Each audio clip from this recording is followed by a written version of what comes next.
आज हम जिस विषय पर बहुत ही गहराई से चर्चा करने वाले हैं वो सिर्फ भूगोल या अर्थव्यवस्था का कोई साधारण चैप्टर नहीं है। आज का हमारा विषय है राजस्थान की पशु संपदा। सच कहें तो ये इस मरुस्थलीय राज्य की असली जीवन रेखा है। अगर हम प्रतियोगी परीक्षाओं के नजरिए से भी देखें तो ये एक ऐसा टॉपिक है जहां से सीधे फैक्ट्स और कॉन्सेप्ट्स दोनों पर आधारित बेहतरीन सवाल बनते हैं। अब जरा इस बात पर गौर कीजिए कि कृषि और उससे जुड़े क्षेत्रों में पशुधन का जो योगदान है वो 46% से भी ज्यादा है और राज्य के टोटल GSVA यानी ग्रॉस स्टेट वैल्यू एडेड में पशुधन 12.5% का हिस्सा रखता है। तो चाहे रूरल इकोनॉमी की नब्ज पकड़नी हो या फिर किसी भी असेसमेंट में मैक्सिमम स्कोर करना हो, आज का ये पूरा विश्लेषण एक मास्टर की साबित होने वाला है। तो चलिए बिना वक्त गवाए सीधे तथ्यों और कॉन्सेप्ट्स की इस यात्रा में आगे बढ़ते हैं, जहां हर एक पॉइंट को बहुत ही लॉजिकल तरीके से डिकोड किया जाएगा। अब इस पूरे टॉपिक की शुरुआत एक बहुत ही शानदार ज्योग्राफिकल पहेली से करते हैं। सोचिए जरा, राजस्थान पूरे भारत के कुल पशुधन के मामले में तो दूसरे नंबर पर आता है, लेकिन जब बात सिर्फ ऊंट, बकरी या गधों की आती है तो ये राज्य पूरे देश में नंबर 1 क्यों है? इसका जवाब किसी किताब में नहीं बल्कि राजस्थान की जलवायु और उसके भूगोल में छिपा है। अरावली के पश्चिम का वो विशाल थार मरुस्थल देखिए, जहां बारिश ना के बराबर होती है, खेती का कोई खास भरोसा नहीं है। वहां पशुपालन सिर्फ एक साइड बिजनेस नहीं है, वहां ये सर्वाइवल का यानी जिंदा रहने का सबसे मुख्य आधार है। बकरी, जिसे अक्सर गरीब की गाय कहा जाता है, और ऊंट, जिसे रेगिस्तान का जहाज कहते हैं, ये दोनों ही कम पानी और भयंकर गर्मी वाली विषम परिस्थितियों में भी बहुत आसानी से सर्वाइव कर सकते हैं। तो असल में राजस्थान का जो भौगोलिक वातावरण है वही इस बात को तय करता है कि वहां किस तरह की पशु संपदा पनपेगी। आज के सेशन का रोड मैप कुछ इस तरह रहने वाला है। सबसे पहले हम 20वीं पशु गणना के लेटेस्ट डेटा को समझेंगे, फिर बात करेंगे प्रमुख पशु नस्लों की, उसके बाद डेयरी विकास और उससे जुड़ी संस्थाएं, प्रमुख पशु मेले, महत्वपूर्ण सरकारी योजनाएं और आखिर में कुछ प्रैक्टिस क्वेश्चंस के साथ एक क्विक रिवीजन। इस पूरे क्रम से एक भी महत्वपूर्ण पहलू छूटेगा नहीं। तो चलिए पहले मुख्य अध्याय से शुरुआत करते हैं, परिचय और 20वीं पशु गणना के आंकड़े। क्योंकि बिना डेटा के अर्थव्यवस्था की बात करना हवा में तीर चलाने जैसा है। किसी भी इकोनॉमी को डीप में समझने के लिए उसके बेस नंबर्स को समझना सबसे जरूरी है। अक्टूबर 2018 में जो 20वीं पशु गणना शुरू हुई थी, उसकी एक बहुत बड़ी खास बात थी।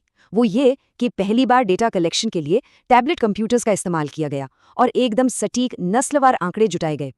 अब अगर हम 2012 की 19th पशु गणना से तुलना करें तो 2019 में राजस्थान का जो कुल पशुधन था वो 577 लाख से घटकर लगभग 568 लाख रह गया। यानी अगर परसेंटेज में बात करें तो कुल पशुधन में 1.61% की कमी दर्ज की गई। लेकिन रुकिए, ये कमी एक तरफा नहीं है। जब डेटा को बारीकी से देखा जाता है तो एक बहुत ही दिलचस्प ट्रेंड सामने आता है। गायों यानी गौवंश की संख्या में 4.6% और भैंसों की संख्या में 5.5% की बहुत शानदार ग्रोथ हुई है।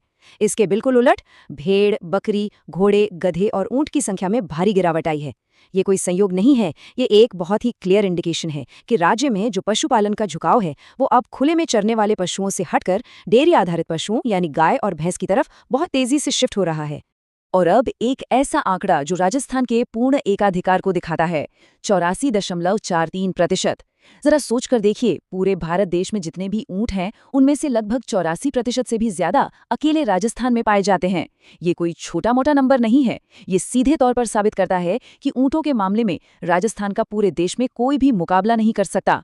हाँ, ये सच है कि राज्य में ऊंटों की कुल संख्या में कमी आई है, फिर भी नेशनल लेवल पर यह हिस्सेदारी राजस्थान को ऊंट पालन का निर्विवाद राजा बनाए रखती है। अब राज्य के अंदर ही पशुओं के डिस्ट्रीब्यूशन का सीक्वेंस देखते हैं। ये एक ऐसा पॉइंट है जहां अक्सर कंफ्यूजन होता है कि आखिर सबसे ज्यादा संख्या किस पशु की है, तो इसे क्रम में याद रखना बहुत जरूरी है। सबसे पहले नंबर पर है बकरी, जो कुल पशुधन का लगभग 36.7% है, यानी राज्य में सबसे बड़ा हिस्सा बकरियों का ही है। दूसरे नंबर पर आता है गौवंश यानी गाय, जो करीब 24.5% है। तीसरे नंबर पर भैंस और चौथे नंबर पर भेड़। इसे रटने की जरूरत नहीं है, बस एक छोटी सी मेंटल इमेज बना लीजिए, बकरी, फिर गाय, फिर भैंस और अंत में भेड़। यह सीक्वेंस कई बार सीधे तौर पर क्रमानुसार लगाने के लिए पूछ लिया जाता है, तो इसे बिल्कुल टिप्स पर रखना है। अब हम अपने दूसरे और बहुत ही ज्ञानवर्धक अध्याय की तरफ बढ़ते हैं, प्रमुख पशु नस्लें। यहाँ से सबसे ज्यादा फैक्ट्स निकल कर आते हैं, तो पूरा ध्यान यहीं बनाए रखिएगा। देखिए, किसी भी नस्ल को रटने से कहीं ज्यादा बेहतर है कि उसे उसके भौगोलिक क्षेत्र से जोड़कर समझा जाए, क्योंकि हर जानवर की शारीरिक बनावट और उसकी उपयोगिता वहां की जलवायु के हिसाब से ही इवॉल्व होती है। अगर हम गायों की नस्लों को देखें तो इन्हें मुख्य रूप से 3 कैटेगरीज में बांटा जाता है: दुधारू, भारवाजी यानी बोझा ढोने वाली, और द्विप्रयोजनीय यानी जो दूध भी दें और काम भी आए। सबसे पहले बात करते हैं राठी नस्ल की। ये आपको मुख्य रूप से बीकानेर और गंगानगर के अर्धशुष्क इलाकों में मिलेगी। लाल सिंधी और साहिवाल के मिश्रण से बनी इस शानदार नस्ल को इसके भारी दूध उत्पादन के कारण राजस्थान की कामधेनु कहा जाता है। इसके बाद आती है थार पारकर। इसके तो नाम में ही इसका गुण छिपा है, थार को पार करने वाली। ये जैसलमेर और बाड़मेर के एकदम सूखे और रेतीले क्षेत्रों में बिना किसी खास परेशानी के सरवाइव कर जाती है। तीसरी है गिर गाय। इसे लोक भाषा में अजमेरा या रेंडा भी कहते हैं। वैसे तो ये मूल रूप से गुजरात की नस्ल है, लेकिन राजस्थान के अजमेर और भीलवाड़ा में ये बहुत आयत में मिलती है और इसकी इम्यूनिटी बहुत तगड़ी होती है। अगर हम कृषि कार्य या बोझा ढोने की बात करें तो नागौरी बैलों का कोई सानी नहीं है। नागौर क्षेत्र की यह नस्ल अपनी फुर्ती और बहुत तेज चाल के लिए पूरे देश में जानी जाती है। और अंत में है कांकरेज। ये बाड़मेर और जालोर क्षेत्र में मिलती है। इसके सींग बहुत ही भारी होते हैं और ये अपनी एक खास सवाई चाल के लिए मशहूर है। ये एक द्विप्रयोजनीय नस्ल है, यानी दूध के लिए भी अच्छी है और काम के लिए भी। ये पूरी विविधता बहुत ही बेहतरीन तरीके से दिखाती है कि अलग अलग पशु राज्य के अलग अलग हिस्सों में कैसे अपनी एक मजबूत पहचान बनाए हुए हैं। अगर हम पूर्वी राजस्थान की बात करें, जैसे अलवर, भरतपुर और जयपुर, तो वहाँ मुर्रा भैंस का एकदम दबदबा है। मुर्रा, जिसे अक्सर गांव में खुंडी भी कहा जाता है, ये राजस्थान में सबसे ज्यादा दूध देने वाली भैंस की नस्ल है। वहीं अगर हम दक्षिणी राजस्थान की तरफ जाएं, जो इलाका गुजरात बॉर्डर से सटा हुआ है, वहां आपको मुख्य रूप से सूरती भैंस देखने को मिलेगी। अब भेड़ों की बात करते हैं, और ये पॉइंट बहुत क्रूशल है। चौकला नस्ल, जो मुख्य रूप से सीकर, झुंझुनू और बीकानेर क्षेत्र में मिलती है। इसे आप बस ऐसे इग्नोर नहीं कर सकते, क्योंकि इसे वैश्विक स्तर पर याद रखा जाता है। चौकला भेड़ से जो ऊन मिलती है वो एकदम टॉप क्वालिटी की होती है और इसीलिए इसे भारत की मेरीनो कहा जाता है। दूसरी तरफ है मारवाड़ी भेड़। ये जोधपुर, बाड़मेर और नागौर वाले बेल्ट में पाई जाती है। आपको जानकर हैरानी होगी कि राजस्थान में जितनी भी भेड़ें हैं, उनमें सबसे बड़ी संख्या इसी मारवाड़ी नस्ल की है। कारण, इसकी कमाल की रोग प्रतिरोधक क्षमता। ये कम बीमार पड़ती है और लंबे समय तक सर्वाइव करती है। बकरियों के मामले में जखराना नस्ल सबसे आगे है। यह मुख्य रूप से बहरोड क्षेत्र में पाई जाती है और दुग्ध उत्पादन में इसका कोई तोड़ नहीं है। वहीं शेखावाटी बकरी की कहानी तो अपने आप में पूरी तरह से विज्ञान पर आधारित है। असल में यह एक सींग रहित यानी हॉर्नलेस नस्ल है। इसे प्रकृति ने नहीं, बल्कि जोधपुर स्थित काजरी यानी central arid zone research institute के वैज्ञानिकों ने खास तौर पर डेवलप किया है। अब बात करते हैं राजस्थान के गौरव यानी ऊँटों की। इसमें बीकानेरी और नाचना नस्लें सबसे ज्यादा प्रमुख हैं। जो बीकानेरी ऊँट होता है वो बहुत ही भारी भरकम और मजबूत कदकाठी का होता है। इसकी खास पहचान होती है कि इसकी आंखों और कानों के पास काफी बाल होते हैं। वजन ढोने के लिए इसे बेस्ट माना जाता है। लेकिन इसके बिल्कुल उलट अगर आप जैसलमेर के नाचना ऊँट को देखेंगे तो वो अपनी सुंदरता, शाही सवारी और बहुत तेज दौड़ने की क्षमता के लिए पूरी दुनिया में एक अलग ही रुतबा रखता है। तथ्यों की इस बहुत ही सघन और डीप चर्चा के बीच चलिए एक छोटा सा पॉज लेते हैं। इस पूरे मास्टर क्लास को इस तरह से डिजाइन किया गया है कि आपको एक ही जगह पर सारे कॉन्सेप्ट्स एकदम क्रिस्टल क्लियर हो जाएं और किसी दूसरी किताब को खंगालने की जरूरत ना पड़े। आगे भी इस चैनल पर ऐसे ही तथ्यों से भरपूर, गहराई से रिसर्च किए गए एनालिटिकल सेशंस लगातार आते रहेंगे। इसलिए बिना किसी देरी के चैनल को सब्सक्राइब कर लें। और हाँ, जो स्लाइड्स हम डिस्कस कर रहे हैं उनके मुफ्त PDF नोट्स के लिए हमारे ऑफिशियल टेलीग्राम चैनल से जुड़ना बिल्कुल मत भूलिएगा। चलिए अब वापस अपने विश्लेषण की ओर लौटते हैं। हमारा तीसरा अध्याय डेयरी विकास और उससे जुड़ी महत्वपूर्ण संस्थाओं पर केंद्रित है। यहाँ हम पशुओं से हटकर उस पूरे इकोनॉमिक इंफ्रास्ट्रक्चर की बात करेंगे जो इस सेक्टर को चलाता है। पशुओं की नस्लों को गहराई से समझने के बाद अब उस पूरे सिस्टम को समझना जरूरी है जो इन पशुओं के उत्पाद, खासकर दूध को बाजार और फिर आपके घरों तक पहुंचाता है। राजस्थान का डेयरी सेक्टर सच में बहुत डायनामिक है। आपको पता होना चाहिए कि राजस्थान दूध उत्पादन में देश में टॉप राज्यों में आता है, जहां हर दिन लगभग 10 करोड़ किलोग्राम दूध का उत्पादन होता है। डेयरी विकास का जो इतिहास है वो काफी सिस्टमैटिक तरीके से आगे बढ़ा है। 1938 में राजस्थान की सबसे पहली डेयरी स्थापित की गई थी अजमेर में, जिसका नाम था पद्मा डेयरी। इसके बाद एक बड़ा इंस्टीट्यूशनल बदलाव आया 1975 में, जब वर्ल्ड बैंक की मदद से राजस्थान राज्य डेयरी विकास निगम यानी RSDDC की स्थापना की गई। लेकिन अगर हम पूछे कि असली गेम चेंजर क्या था, तो वो था 1977 में राजस्थान सहकारी डेयरी फेडरेशन यानी RCDF का बनना। आज आप घर घर में जो सरस ब्रांड का दूध और उसके प्रोडक्ट्स देखते हैं, उस पूरे ब्रांड को यही RCDF मैनेज करता है। इसने पूरे राज्य में दुग्ध सहकारी समितियों का एक ऐसा शानदार त्रिस्तरीय जाल बिछा दिया है जो गांव के आखिरी पशुपालक को भी मार्केट से जोड़ता है। अब देखिए, बिना लगातार रिसर्च और नस्ल सुधार के कोई भी पशुधन इकोनॉमी ग्रो नहीं कर सकती। इसलिए इन रिसर्च सेंटर्स की लोकेशंस याद रखना बहुत जरूरी है। और इसे रटने की बिल्कुल जरूरत नहीं है, बस मैप को इमेजिन कीजिए। बीकानेर, जो शुरू से ही ऊँटों का गढ़ रहा है, वहीं जोड़बीड़ में राष्ट्रीय ऊँट अनुसंधान केंद्र मौजूद है। फिर आते हैं टोंक जिले के अविकानगर में। यहाँ केंद्रीय भेड़ एवं ऊन अनुसंधान संस्थान है। ये सेंटर बहुत ही क्रिटिकल है, क्योंकि आपको याद रखना चाहिए कि पूरे भारत की कुल ऊन का लगभग 47% हिस्सा अकेले राजस्थान प्रोड्यूस करता है।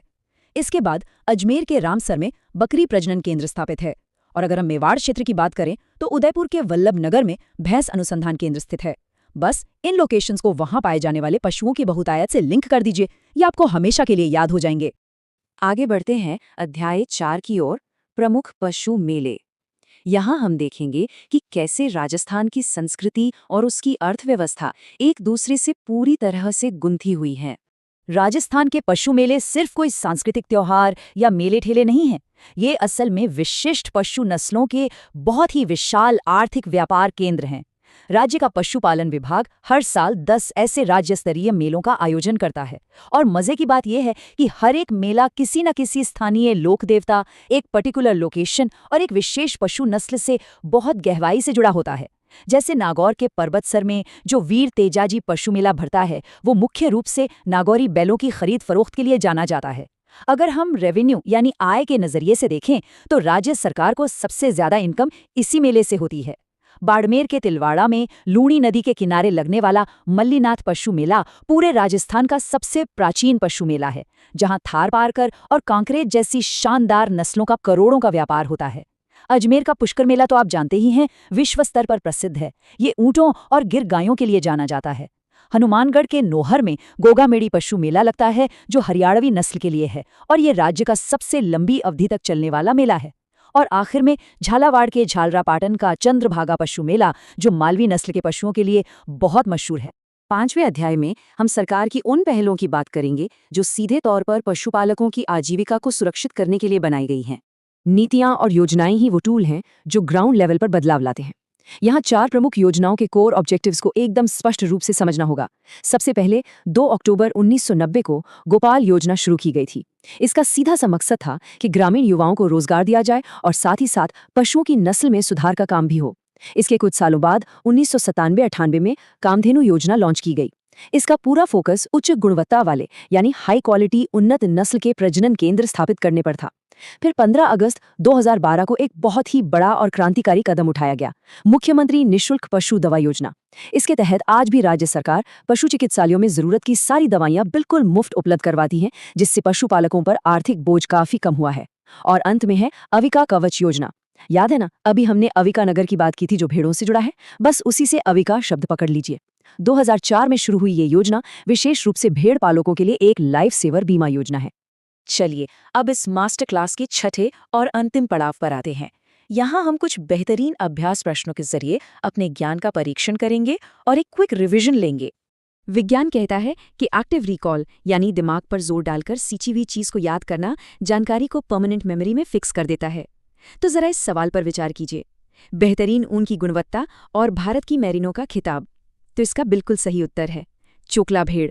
यह मुख्य रूप से शेखावाटी क्षेत्र और बीकानेर में पाई जाती है। पूरी दुनिया में मेरिनो भेड़ अपनी मखमली और शानदार ऊन के लिए मशहूर है और चोकला नस्ल बिल्कुल उसी बेहतरीन क्वालिटी को हमारे भारत में रिप्रेजेंट करती है। अब इस दूसरे सवाल पर गौर करते हैं। मल्लीनाथ पशु मेला, जगह है तिलवाड़ा, बाड़मेर। हमने चर्चा की थी कि यह राजस्थान का सबसे प्राचीन पशु मेला है और बाड़मेर का जो ज्योग्राफिकल एरिया है वो एकदम मरुस्थलीय और सीमावर्ती है। तो इसका सही जवाब है थारपारकर और कांकरेज। थारपारकर जो पूरी तरह से सूखे और रेतीले क्षेत्र की नस्ल है और कांकरेज जो भारी सींगों वाली और बाड़मेर जालोर बेल्ट की शान है। इन दोनों ही नस्लों का सबसे बड़ा व्यापार इसी मल्लीनाथ मेले में होता है। हमने एकदम शुरुआत में 20वीं पशु गणना के डेटा को बहुत ही बारीकी से एनालाइज किया था।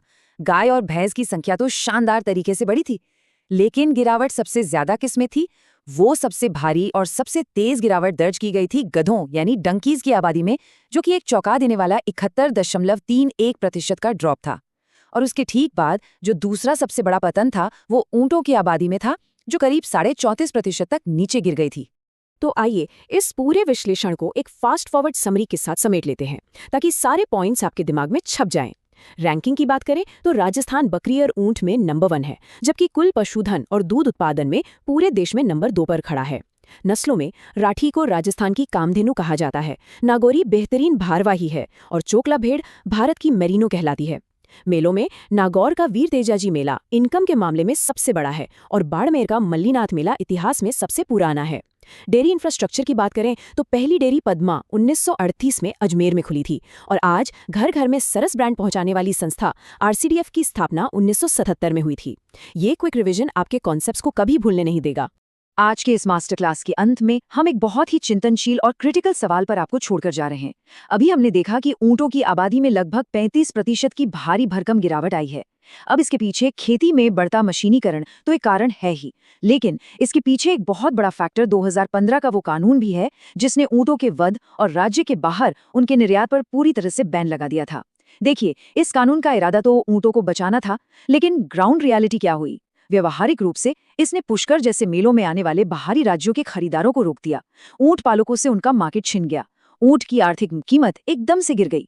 ये इस बात का क्लासिक उदाहरण है कि नीतियां अगर अर्थशास्त्र को इग्नोर करके बनाई जाएं तो वो कैसे उल्टा असर कर सकती हैं। क्या आने वाले सालों में ऊंटनी के दूध की मार्केटिंग या इको टूरिज्म जैसी नई पहलों के जरिए राजस्थान अपने इस आइकॉनिक राज्य पशु को विलुप्त होने से बचा पाएगा? ये सच में एक बहुत बड़ा सवाल है जिस पर हम सबको विचार करना चाहिए। तो दोस्तों, इस विषय को इतनी गहराई और बारीकी से समझने के लिए आपका बहुत बहुत धन्यवाद। मुझे पूरी उम्मीद है कि आज की ये चर्चा आपके लिए बहुत ही स्पष्ट और वैल्यूएबल रही होगी। अगर आप ऐसे ही सटीक, टू द पॉइंट और लॉजिकल मास्टर क्लास आगे भी देखना चाहते हैं तो चैनल को सब्सक्राइब जरूर करें। हम बहुत जल्द एक नए और शानदार विषय के साथ फिर से जुड़ेंगे। तब तक अपना अध्ययन